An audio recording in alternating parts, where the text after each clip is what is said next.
Welcome back to another technical deep dive here in the Debug Zone. Today, we're tackling a big question and breaking it down with insights from other users. Hopefully, this clears up some misconceptions and helps you get the answer you need. So buckle up, stay a little curious, and let's jump right in.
And that's a wrap.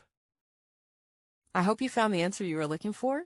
If you did, take a second to hit that subscribe button. It really helps out. And let me know in the comments which solution worked best for you. See you next time in the Debug Zone.